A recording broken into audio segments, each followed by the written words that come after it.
And so it no longer becomes what is required for me to achieve my goal, and it becomes what is required to make me the type of person who would achieve goals. What are you working on, and how can I help? I'm I'm fairly successful in what I do, but I want more and I don't want more. That makes sense. Oh, it makes a lot of sense. I got 4 kids, well, from adults to 5 year olds, and I'm like tired of of. I want more work. I want to go back to teaching. I want to do more professional stuff, but I don't want to miss the mom, let's see Bluey and just hug, or let's make this puzzle or whatever. You'd like to expand what you're doing without creating a bunch more overwhelm or losing your connection with family. Yeah, exactly. Wonderful. I mean, it's a wonderful desire. It's a wonderful thing to want. Okay. A lot of people don't think to want that. They just think, well, I want this thing, and so I'm going to go after it. And they're good. Those are the people that are good at getting things, but they often get the wrong things. And then there are other people who go, okay, well, I'm going to think about this a while. I would like this set of things because I think this would be beneficial and make my life better. But they sometimes struggle to get things. They're the ones that struggle with taking action because they're spending more time thinking about the things that they want. I think I was the first kind for a long time, Yes. and then I got really tired. Yes. And now I'm thinking I want that, but I don't want it that much. So Yeah. let's work on how to do that because Yes. there's a way. And the Okay. way is through learning to set limits. And so what I mean by that is, have you heard the term creative constraint? Okay, so a creative constraint is a term that artists use where they say, I will be creative within this set of things that I will do.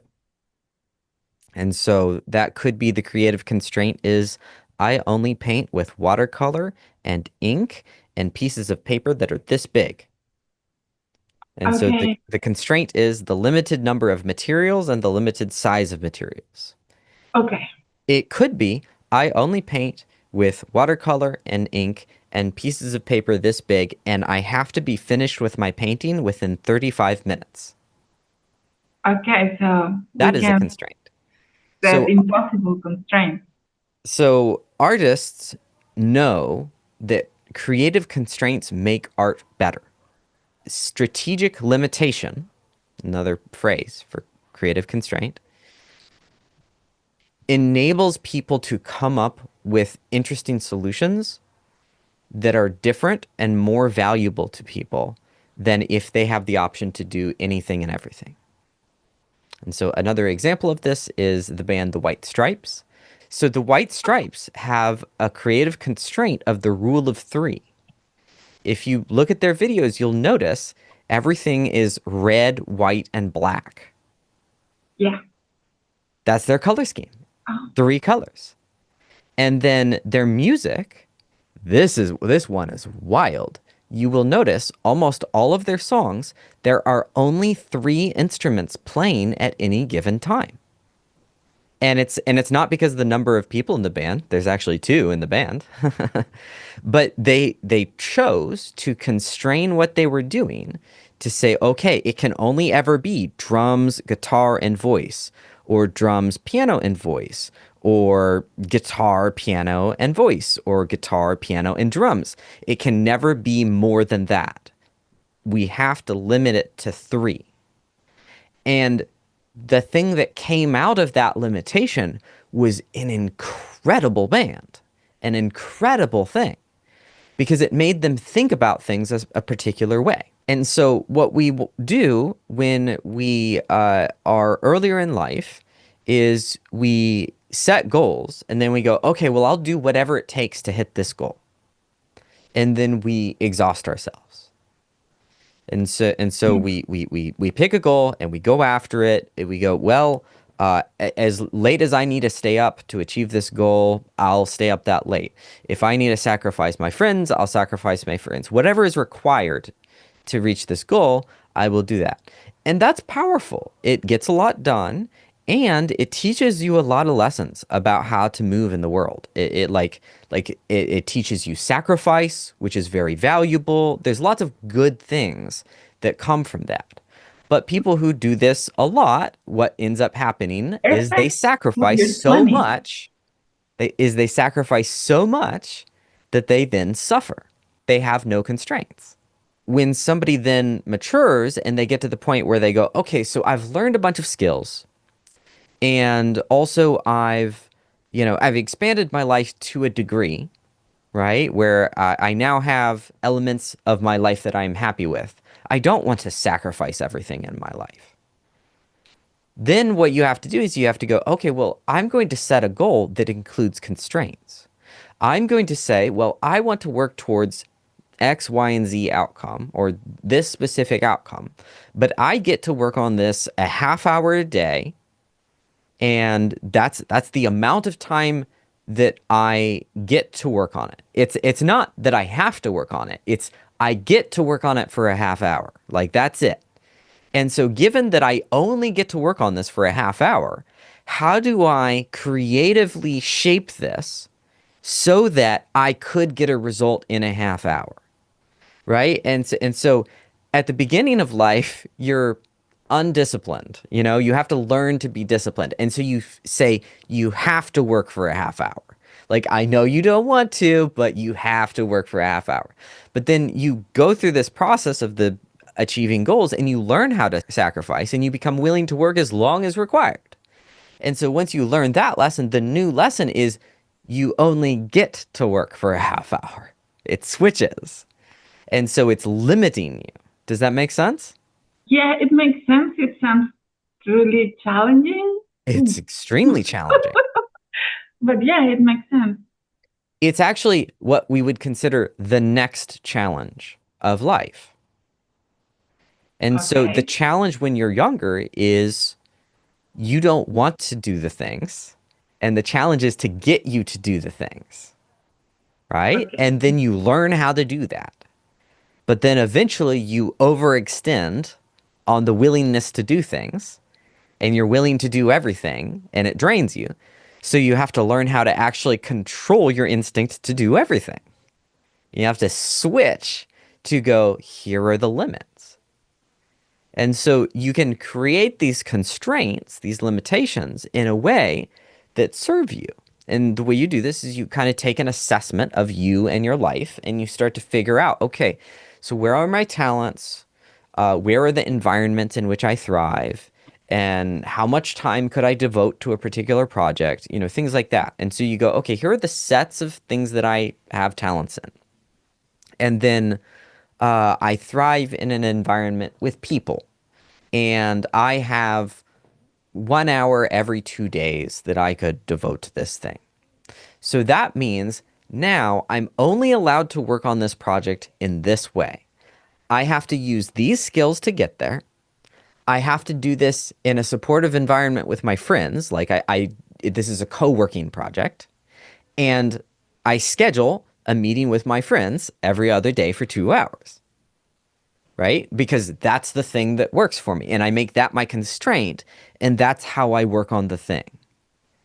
And then somebody else might be totally different. Somebody else might be, they work really well when they have quiet time and they're able to kind of be creative in their cave and explore that way. And so you go, Yeah. okay, so I'm going to use these skills here. I'm going to see how I can use these skills for a half hour every day in my quiet time, working this way, right? Or, it could be something totally different. But it's you set a set of limits. And so as opposed to I'm going to make myself do a bunch of things, it's I'm going to stop myself from doing everything and I'm going to contain myself. Do you see how this is challenging, but it makes you kind of feel a little better?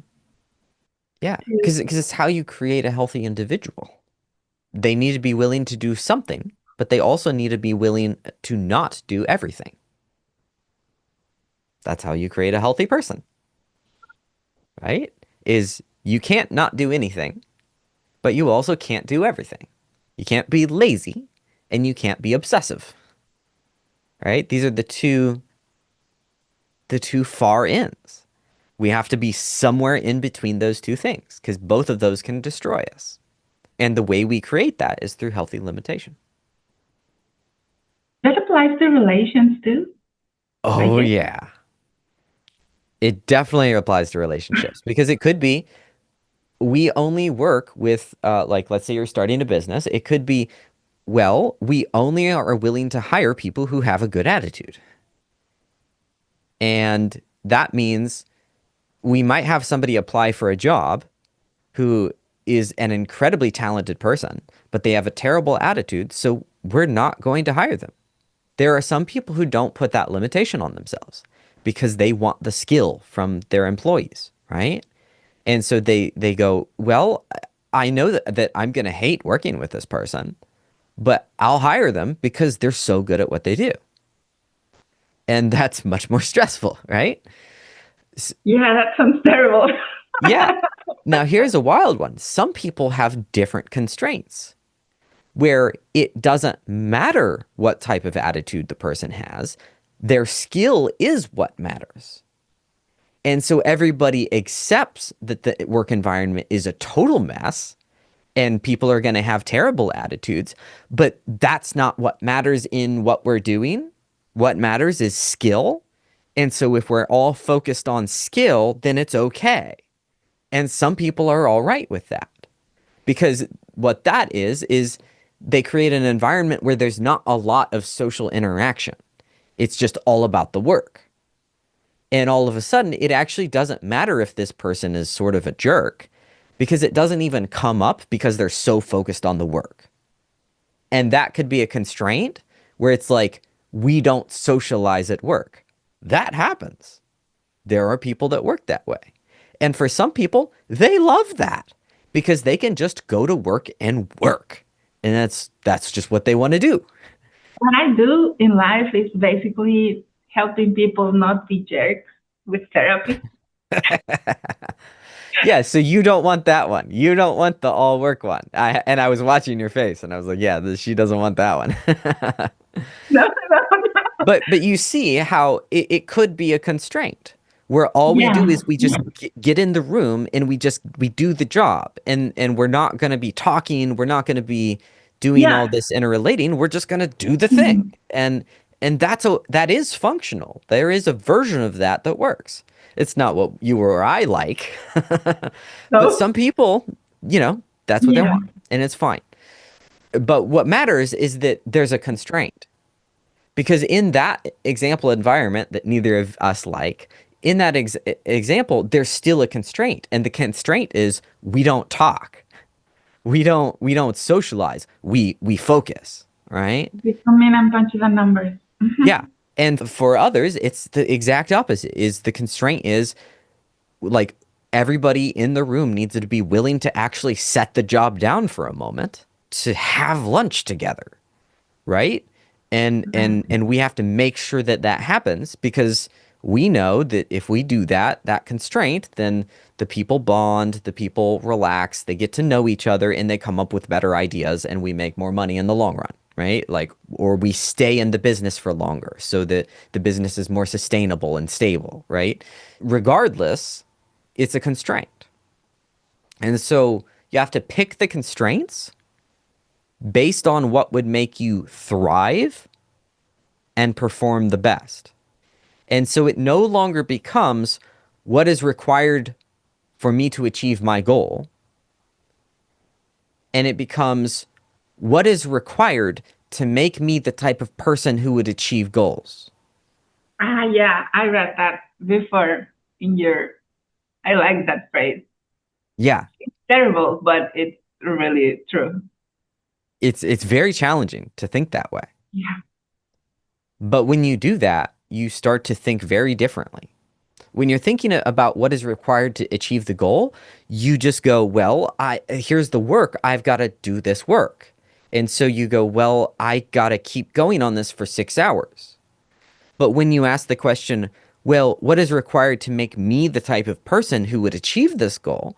All of a sudden you go, oh, well, I work best in 40-minute sprints. And so I need to work on this. And then I need to step outside and I actually need to run and jog for 10 minutes.